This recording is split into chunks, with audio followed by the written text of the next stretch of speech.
welcome to a strange video. I might do a series of these. Bit of history. We moved from one premises to another, and we're now in our new studio. And when we moved in, loads of things we didn't need immediately, we actually just put in a pile in the cupboard, loads of empty boxes, loads of weird flight cases with what I thought I knew inside them. And yesterday I was searching for something. We're in between jobs at the moment, so we've not got a huge amount of things to do. And what I did was pulled out the empty flight cases and other junk and discovered some of them weren't empty. So you know those videos you see on YouTube of people opening up boxes and being sort of very unsurprised by what's inside because it's exactly what they ordered. This one is a bit strange. This one actually includes some things that I don't know what's inside the box, and I've deliberately not opened. So here we go. First one is an interesting flight case. It's a Sony brand, and I think I know what's in here. And I think it's a camera that we had years and years and years ago. Quite a nice one. From memory, I think it's a 537, but I might be wrong when we have a look at it. So we'll get it out and have a look.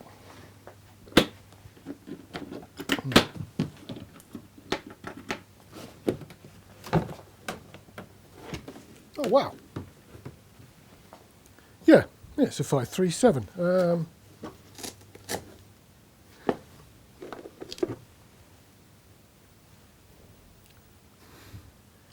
Now that is a surprise.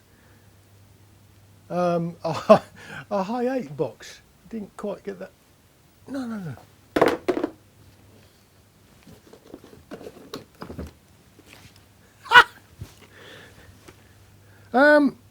Yeah, it's not a 527, it's a 327. So we've got a 327 camera, but bolted on the back is a Hi 8 back end, and I'd forgotten we'd even got these. What have we got? NP1 battery at the back. Yeah, it's all intact, isn't it? It's even got the tripod plate sitting in the box. That's all I've got. So it's camera, lens, a Hi 8, which is, what model is that? An EVV 9000, if anybody wants to Google it. But it's fairly standard.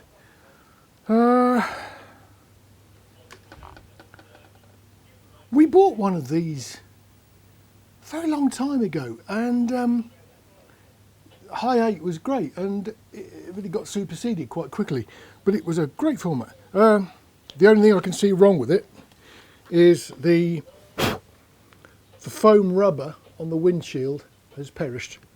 In actual fact, the foam on there has turned into like a red powdery stuff, which is a bit weird. What have we got? Everything else seems to work okay. All the panels seem to be intact. The hours meter, not remotely digital. It looks like a mercury thermometer. Do you remember those? You know, with a bit of silver that goes up and down as temperature changes. Well, that's what monitors the hours on this one. As you use it, the mercury in this little tube gradually gets higher and higher. And according to this, hasn't been used at all, which is clearly wrong. So I guess over the years, mercury style hours meters don't work. So that's my first little project. I wonder if it'll actually work. I might even try to fire it up and see if I can make it work. Right, part two. I found a couple of NP style batteries. I bunged them on the battery charger. They've got a bit of charge in, says the charger. Let's give it a go and see if anything actually happens.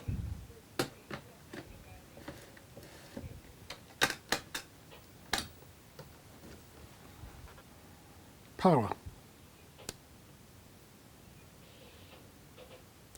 Not a sausage.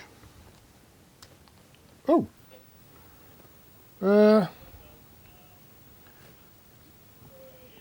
The recorder's powered up.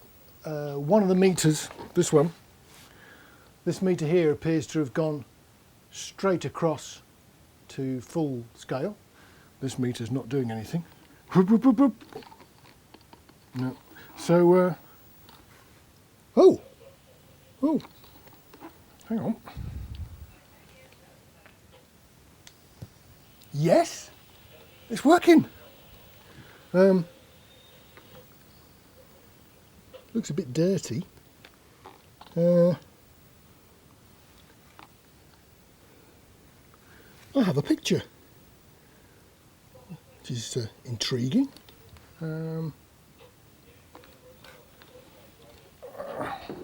Is there a tape in this box? No, there's not. Well, the flap opened up, so the next thing is to try and find an 8mm tape. That's going to be more tricky, but I shall give it a go. Right, just for info, no, that's not even high, right, throw that one away, but this one is, and the date on it is 31st of May 1991. It actually says South Pacific Act 2. So it's a bit difficult to think back that far, isn't it? 30 years ago. This is a show in Great Yarmouth. I think it's the Great Yarmouth Operatic and Amateur something or other. It's one of those acronyms that I can never remember. And interestingly, if this is what it says it is and it plays, someone who was quite young and was in that, this is a bit of a celebrity now, and they might even be on this tape. But as to whether the rubber inside this thing is going to screw it up completely, I don't know. Let's risk it and see, because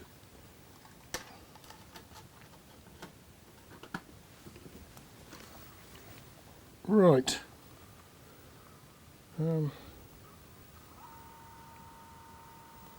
Fast forward. It works. It's fast forwarding the tape. The counter's moving. This is a bit scary, isn't it? Does actually seem to work. Now, usually there was a way on these things that you set it to play back. Obviously not. Here we go.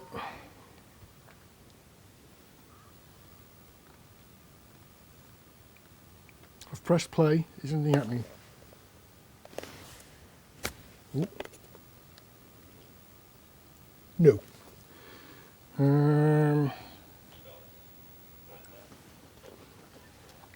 Do we have a button to turn this thing back to play mode? I don't know. Can't see it if there is one.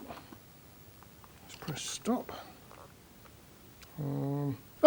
VTR. Let's give that a go. Mm-hmm.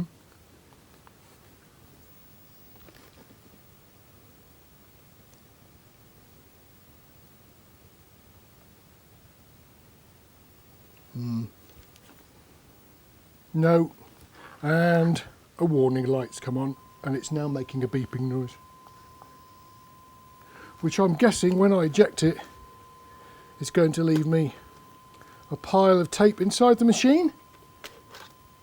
Oh, no. Oh, well, at least I haven't wrecked it, so there is some hope, maybe. Obviously, it's not a happy beast.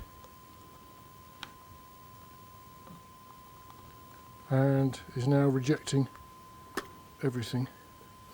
All right, let's turn it off and on.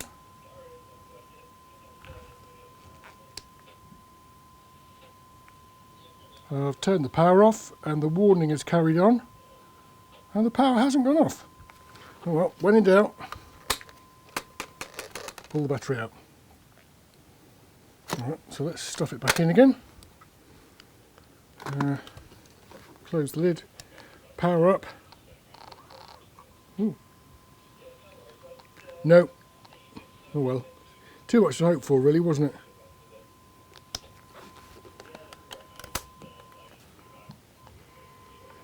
But we do have a warning, and